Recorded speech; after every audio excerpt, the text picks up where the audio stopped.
Kita tidak bisa membayangkan bagaimana saat itu para tokoh pergerakan nasional dari berbagai golongan bisa bertemu, baik dalam konteks keragaman pandangan, tetapi muaranya adalah satu tujuan Indonesia merdeka, tidak lain karena semangat ingin bersatu, semangat ingin bersama. Kenapa itu lahir? Karena dalam rentang perjalanan sejarah sebelumnya, biarpun semangat bersatu itu kuat, tetapi perlawanan terhadap penjajah masih mudah dipatahkan karena masih ada celah-celah politik divide et impera, politik pecah belah, yang baru bisa kita reorganisasi atau kita konsolidasi lewat lahirnya pergerakan dengan sistem organisasi modern, di mana para wakilnya lewat para tokohnya bisa menjadi representasi dari awal persatuan Indonesia. Maka tidak heran kalau Sumpah Pemuda substansinya adalah kesatuan dan persatuan.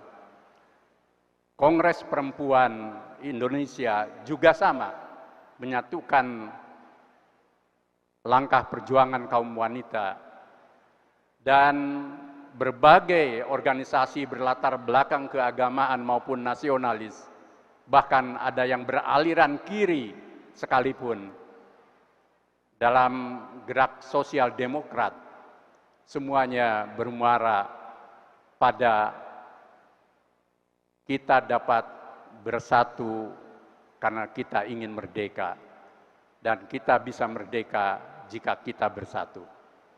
Itulah awal dari spirit Indonesia milik bersama.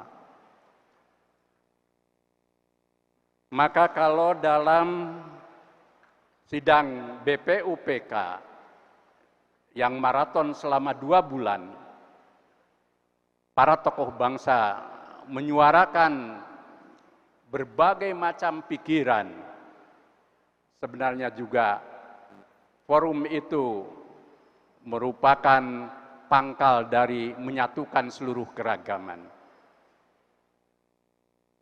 Bagaimana perdebatan antara kaum nasionalis Islam yang saat itu membawa aspirasi Islam sebagai dasar negara dalam konstruksi negara modern, maupun juga dari aliran nasionalis yang membawa paham nasionalisme, sosialisme, bahkan ada yang paham universalisme. Semuanya sebenarnya mereka ingin mencari format baru untuk Indonesia yang hadir dalam mencari jati diri untuk merdeka. Titik akhirnya adalah bertemu pada rumusan ideologi negara dalam proses dinamik yang luar biasa, di mana lahirlah Pancasila, di mana 5 sila itu menggambarkan seluruh aspirasi, aliran pandangan, bahkan ideologi yang terkristal di dalam satu konsensus nasional bersama, di mana akhirnya pada 18 Agustus 1945, setelah 1 hari kita memproklamasikan Indonesia merdeka, lahirlah konstitusi yang satu di antaranya mengandung semangat kita merdeka dalam pembukaan UUD 45 dengan seluruh jiwa, alam pikiran dan cita-citanya, tapi juga dasar negara Pancasila, di mana itu merupakan titik temu dari segala keragaman. Bahkan ketika Ki Bagus Hadikusumo dalam proses yang tidak mudah bersama tokoh-tokoh Islam bersedia dan ikhlas mencoret 7 kata Dan secara blessing in disguise, solusi dan konversinya adalah sila ketuhanan yang Maha Esa menjadi sila pertama dengan tambahan frasa yang Maha Esa.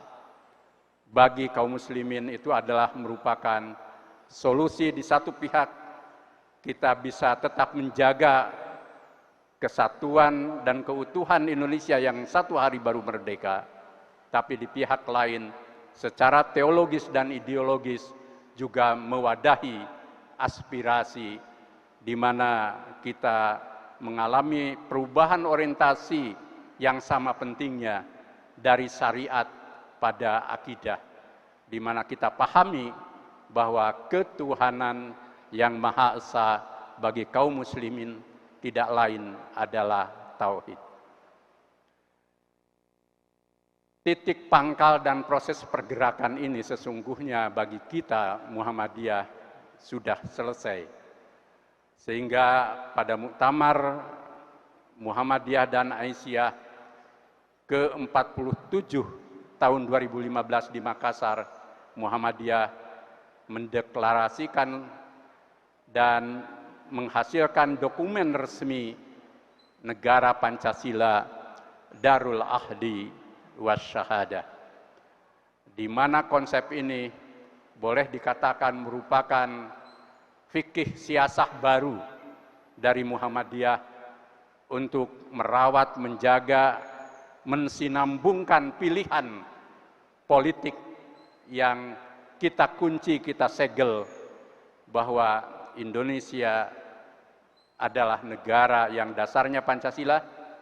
Pancasila adalah titik temu dari seluruh keragaman, dan bagi kaum muslimin sejalan, senapas, sejiwa dan pantulan dari nilai-nilai Islam, tetapi pada saat yang sama juga menjadi kekuatan perekat yang menyatukan keragaman.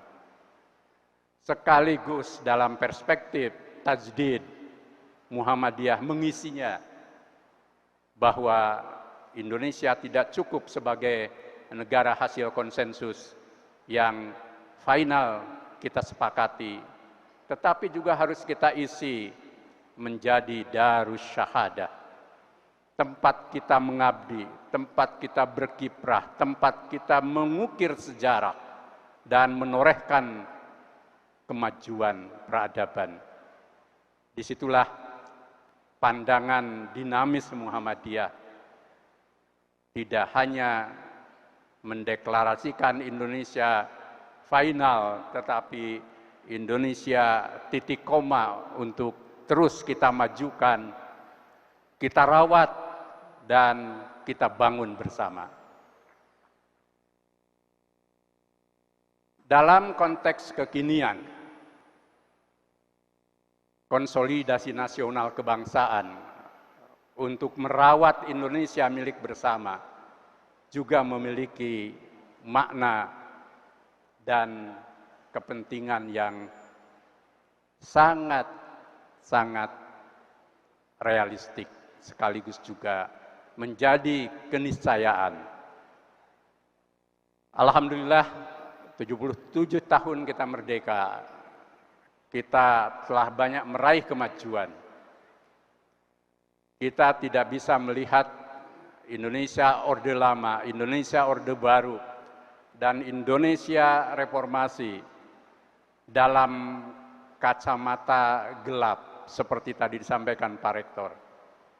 Kita melihatnya dalam kacamata yang multi pandangan. Ada banyak kemajuan yang ditorehkan dalam perjalanan sejarah yang kelihatannya terpenggal-penggal. Di era Orde Lama sebenarnya kita telah menyelesaikan bangunan dasar berbangsa untuk menemukan kembali bahwa konstitusi dan Pancasila serta sejarah bangsa adalah titik pangkal kita berbangsa bernegara. Sekali kita berbeda, menyalahi, mengkhianati, dan merobeknya kembali, sejarah itu membuktikan akhirnya juga akan menjadi musibah dan bencana. Padahal para pelaku di era itu adalah para pendiri republik ini. Tetapi itulah sejarah, di mana kadang kita manusia tidak bisa memastikan kemana arah sejarah itu berakhir. Boleh jadi bahwa sejarah itu membuat kita dewasa. Hatta para pendiri bangsa pun, dia harus belajar kembali berbangsa bernegara di era baru pasca kita merdeka, bahwa ternyata membangun bangsa dan negara tidaklah mudah seperti kita berjuang melawan penjajah. Perlu konsensus-konsensus baru, perlu manajemen how to manage state, perlu juga mencari titik-titik temu di atas keragaman, dan sekaligus juga mencari solusi di atas masalah yang menimpa bangsa ini. Jangan sampai bahwa ke depan Indonesia harus berakhir dengan tragedi karena kita gagal mengkapitalisasi, mengkonsolidasi potensi-potensi positif itu, dan sekaligus juga menyelesaikan masalah dengan fondasi yang kuat. Lahirlah orde baru yang tidak ingin mengulangi orde lama. Pembangunan sukses, tetapi hukum kekuasaan belum kita rumuskan bersama. Maka terjadi juga tragedi 998, di mana krusial poinnya bahwa Indonesia masih belum hatam untuk membangun Indonesia pasca merdeka, yakni soal suksesi kepemimpinan.